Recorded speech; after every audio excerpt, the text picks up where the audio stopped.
Partagez les enfants. C'est mercredi aujourd'hui. J'ai envoyé un de mes gendarmes là à Marois. Je ne sais pas s'il va arriver. S'il arrive tôt, je vais vous donner un peu quelque chose pour aller voir le bon Bill. Hier, j'étais... Bonjour les enfants, c'est papa.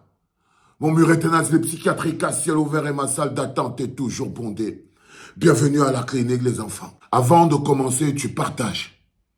Avant d'écouter quoi que ce soit, tu partages parce que nous sommes en résistance. Et notre travail, c'est de résister. Quand nous partageons ce que nous portons la voix de nos frères du Grand Nord, qui sont à Pitois, sans eau, sans courant, sans électricité. À Toboro, sans eau, sans courant, sans électricité. À Tokombere, sans eau, sans courant, sans électricité. À Girigidis, sans eau, sans courant, sans électricité. Donc, ils ne peuvent pas mener leur propre combat à notre place parce que Paul Biya les a enclavés pour que leur voix ne sorte pas. Et nous, nous sommes la voix de tous ces gens, ici à la clinique. Nous sommes la voix du Grand Nord qui est en train de dire non à la forfaiture de 100 000 jeunes pour humilier la souffrance de la jeunesse du Grand Nord. Et c'est une histoire de dignité et de courage. Quand on te demande de partager, c'est pour ça. C'est parce que c'est une histoire de dignité et de courage. Et qu'un partage dans le cadre de la lutte est un acte citoyen. C'est-à-dire que c'est quand tu te dis, je suis à New York, je suis à Paris, je suis en France, je suis à Berlin, je suis à ceci, j'aimerais bien participer à la lutte de mes frères qui sont au Cameroun. Au moins, tu as la clinique où tu peux venir ici et partager seulement par rapport à un like et un partage. J'ai envoyé un de mes gendarmes à Marois. Il va venir... Je vais lui donner quelque chose pour que vous allez boire le bon Bill. Et les mecs se mettent à applaudir. Et les mecs autour, parce qu'il a ses oreilles autour, qui sont en train d'applaudir.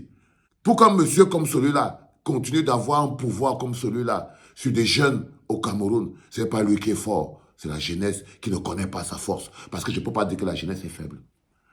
Pour que des messieurs comme les Kavaye Yege Djibril continuent de traiter des jeunes dynamiques, comme ceux que vous voyez dans le Grand Nord, de cette manière. Ce n'est pas lui qui est fort. Ce n'est pas Kavaye Yege Djibril qui est fort.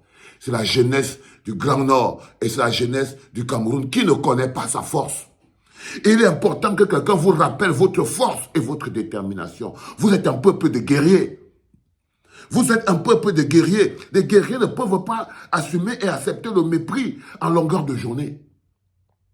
Nous sommes le bas-corps et la voix du Grand Nord que Paul Biya a enclavé dans la misère, la souffrance, pour justement l'empêcher de s'émanciper de cette prison-là, une prison naturelle. Le Grand Nord est une prison naturelle à ciel ouvert. Le Grand Nord est une prison naturelle à ciel ouvert. Et à l'intérieur, vous avez quoi? Vous avez les gardiens d'enclos. Vous avez les contrôleurs des enclos. Et celui-ci, c'est un des plus gros contrôleurs d'enclos. Et nous devons être les clés qui libèrent ces enclos. Nous devons être les clés qui ouvrent les portes de ces enclos pour libérer ces esprits enchaînés que nous avons partout au Cameroun, principalement dans le Grand Nord. Oh oui, ce n'est pas la pupille ou la fille aînée du chef de l'État. Le Grand Nord, c'est la prostimbok du chef de l'État. C'est ça qu'ils auraient dû dire. Ils n'auraient pas pu dire que non, oh, le Grand Nord, ce n'est pas la fille aînée du renouveau. Ce n'est pas la fille adorée du renouveau. C'est la Njomba du renouveau. C'est la Mbok du renouveau. C'est la Coyote du renouveau. C'est la Ngontuma du renouveau. Le Grand Nord n'est pas... On ne traite pas sa fille comme on traite sa Mbok. On ne traite pas sa fille comme on traite sa Ngontuma. Et le Grand Nord n'a jamais été la fille aimée ou préférée du renouveau. Ça a toujours été la Mbok du renouveau. Ça a toujours été la Mbok du renouveau. Nous sommes à l'aube de 2025 et aujourd'hui, ce peuple émancipé et totalement réveillé a juste besoin d'être de nouveau au contact de sa propre force. Vous ne pouvez pas être plus faible que des gens qui ont 90 ans, 110 ans, 115 ans. Vous ne pouvez pas être plus faible Alors que vous êtes plus nombreux, il y a un plus grand nombre de pauvres pour une minorité de riches.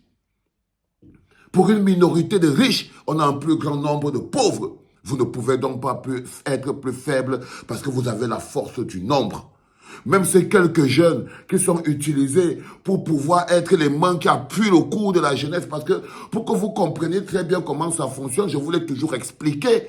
Une poignée de grabataires, genre Nyat Difendi, Paul Biya, Kavaye Yege Djibril, Mbargangele, ne peuvent pas maintenir en captivité une jeunesse dynamique forte s'ils n'utilisent pas d'autres jeunes pour appuyer le cours de d'autres jeunes.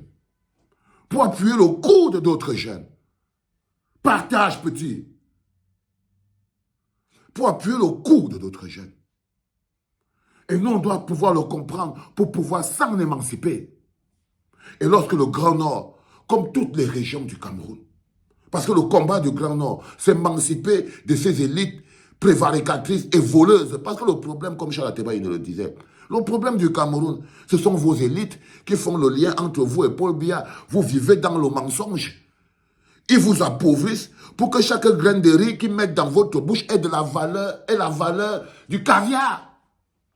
Ils vous appauvrissent, ils vous enclavent, ils vous affament pour que chaque graine de riz, chaque graine de riz qu'ils mettent dans votre bouche ait le goût du caviar et chaque goutte de bilibili qui perfuse dans votre gueule ont le goût du pétus. Oui, c'est quand tu atteins un niveau de pauvreté clair où le bilibili a déjà le goût du pétus et de l'eau et où les graines de riz ont déjà le goût du caviar, c'est devenu la paille là où je ne sais pas trop quoi, n'importe quoi. Quand tu atteins ce niveau-là, alors tu applaudis pour tout et pour rien. On appelle destruction. Avoir détruit un peuple.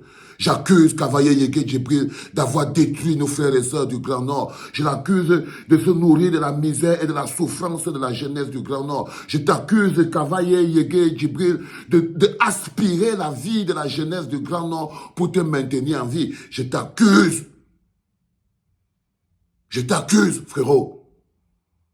Au même titre que j'accuse Paul Biya d'aspirer la jeunesse de la vie du Cameroun. Je l'accuse de plonger le Cameroun dans la détresse et la misère. Je l'accuse d'avoir transformé le palais de Paul Biya en Tchéland, un endroit où le tchéléisme est installé. Je l'accuse d'avoir transformé le peuple camerounais en des moutons divisés en tribus et en sous-tribus. Je l'accuse d'avoir enclavé les Camerounais, d'avoir transformé le Cameroun en une prison en ciel ouvert où les Camerounais discutent l'eau avec les singes, les rats et les cafards. Je l'accuse d'avoir installé la mort dans notre pays.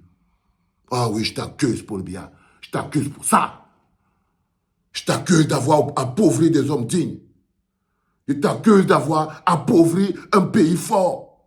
Je t'accuse d'avoir fait écrouler un pays qui était en phare. T'es coupable. T'es coupable devant Dieu et devant les hommes, Paul Biya. Tu es coupable devant Dieu et devant les hommes. Je t'accuse pour ça. Je t'accuse pour ça. Et je nous accuse, nous tous, peuple camerounais, de complicité. De complicité. Parce que nous sommes devenus les complices de notre pauvre bourreau. Je nous accuse de complicité. J'accuse le peuple camerounais de sa complicité, de sa lâcheté, de sa trop grande résilience qui ont fait de les complices de leur propre bourreau. Je vous accuse de succomber aux sirènes de la division. Je vous accuse de succomber aux tentations du tribalisme. Je vous accuse d'être faible alors que vous deviez être fort. Alors que vous deviez être fort, les gars. Alors que vous deviez être forts, les gars. Je vous accuse de ne pas connaître votre force. Je vous accuse d'ignorer votre force, de ne pas la sentir. Je vous accuse d'être plongé dans l'intérêt individuel, de ne jamais comprendre que la force réside dans la lutte pour l'intérêt collectif. Les bagarres d'intérêt individuel maintiennent en vie les dictatures et les violences. Je vous accuse de ne pas le comprendre. De ne pas le comprendre, les enfants. Oh my God. C'est le deuxième podcast en direct de la clinique. You know how much I love you. C'était papa.